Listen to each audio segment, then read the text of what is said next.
I Survived the San Francisco Earthquake, 1906, by Tarshis. Chapter 13. Fletch looked at Wilkie with a sweet smile painted on his face. I knew you'd find me, old pal. I knew it. I was sitting here praying, and here you are. Fletch was clutching that white flour sack. Here, he said, holding it out to Wilkie. See, I saved it for you. I was going to come look for you. I swear I was. Sure you were, Fletch, Wilkie said in a weak voice. I know you didn't forget about me.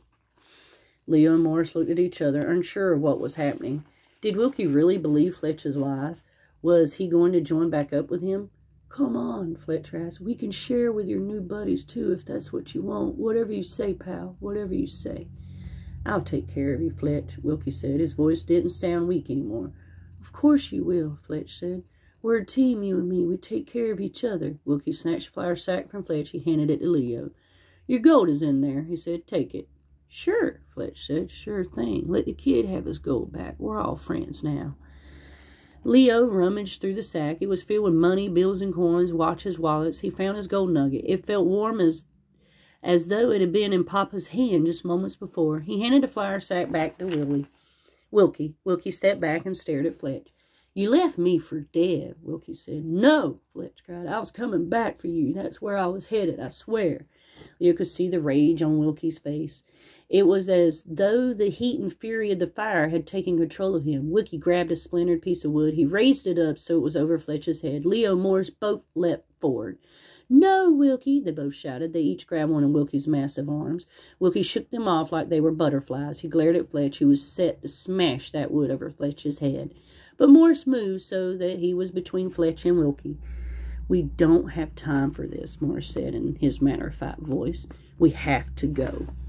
Leo stood frozen, afraid that Wilkie might hurt Morris. Then what would happen? But somehow Morris could always get people to pay attention, whether they wanted to or not. Leo reached up, took hold of the wood. Wilkie held it tight, but finally he let Leo take it. Wilkie grabbed Fletch roughly by the arm and stood him up. Fletch cried out in pain. Leo could see that his leg was horribly twisted. He needed to get to a hospital.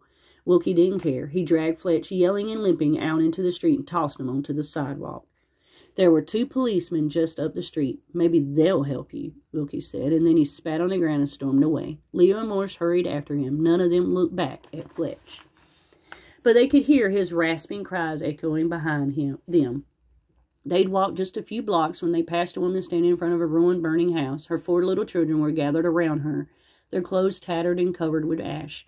The woman was sobbing to a soldier. I've lost everything, she wailed. My husband, my house, everything.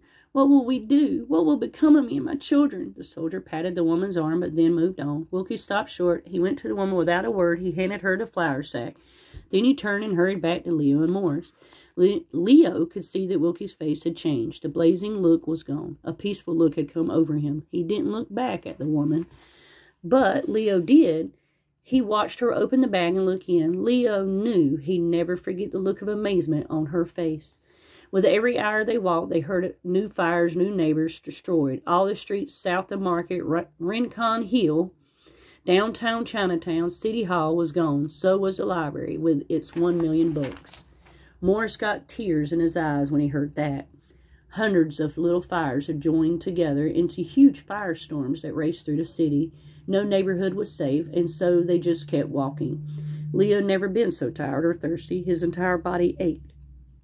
His eyes burned. He had cuts all over his hands. He had no idea where they'd end up. But he was still in one piece. That was something. He had his gold nugget back, and he had a feeling inside, one he hadn't felt since Papa was still alive. Walking between Wilkie and Morris, his shoulders brushing theirs, he knew in his heart that he wasn't alone. Thanks for listening. If you like what you heard, please click like and subscribe. Listen out for Chapter 14.